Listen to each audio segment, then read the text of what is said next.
నమస్తే, welcome to Abhinav Bharat. అసలెప్పుడు బయటకు రాని, ఎప్పుడు రాజకీయాల్లో కనిపించని నారా భువనేశ్వరి చంద్రబాబు స్కిల్ కేసులో జైలుకు వెళ్లిన సమయంలో జనంలోకి వచ్చారు. నిజం గెలవాలి పేరిట రాష్ట్ర వ్యాప్తంగా పర్యటనలు కూడా చేశారు. కార్యకర్తలతో మమేకమవుతూ వారి బాధలు విన్నారు.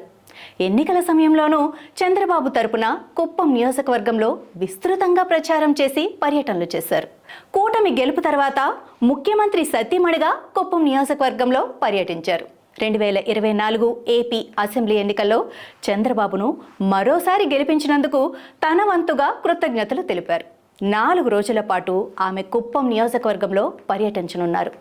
చంద్రబాబుకు అత్యధిక మెజారిటీనిచ్చిన గ్రామాన్ని దత్తత తీసుకుంటానని ఎన్నికల ముందు ప్రకటించిన భువనేశ్వరి ఇచ్చిన మాట ప్రకారం గుడపల్లి మండలం కుమ్మగట్టుపల్లిని దత్తత తీసుకుంటున్నట్లు కూడా ప్రకటించారు. అనంతరం గ్రామంలో ఏర్పాటు చేసిన సభలో ఆమె మాట్లాడారు. మహిళలు తమ కాళ్ల మీద తాము నిలబడేలా ప్రభుత్వం తరపున ఉపాధి కల్పనకు చర్యలు తీసుకుంటామన్నారు. స్థానిక నిరుద్యోగ యువత కోసం ఉపాధి కోసం బయట ప్రాంతాలకు వెళ్లకుండా కుప్పంలోనే అనేక పరిశ్రమల ఏర్పాటుకు ప్రభుత్వం చర్యలు తీసుకుంటుందని చెప్పారు. నియోజకవర్గంలోని ప్రతి ఒక్కరూ తన బిడ్డల్లాంటి వారేనన్న భువనేశ్వరి వారి ఎదుగుదల కోసం ఎంతకైనా పోరాడతానని అన్నారు. తాను దత్తత తీసుకున్న ఈ 2 ఊర్లతో పాటుగా అన్ని గ్రామాలను అభివృద్ధి చేసేలా పనిచేస్తానన్నారు.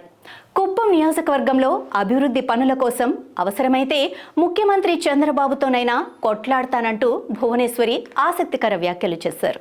నాయకులారా, మీ పనితనం మీ అధినాయకులకు తెలియజేయాలనుకుంటున్నారు. ప్రజలారా, మీ సమస్యలను మీ నాయకులకు తెలియజేయాలనుకుంటున్నారు. ప్రజా సమస్యల పరిష్కార వేదిక మీ అభినవ్ భారత్.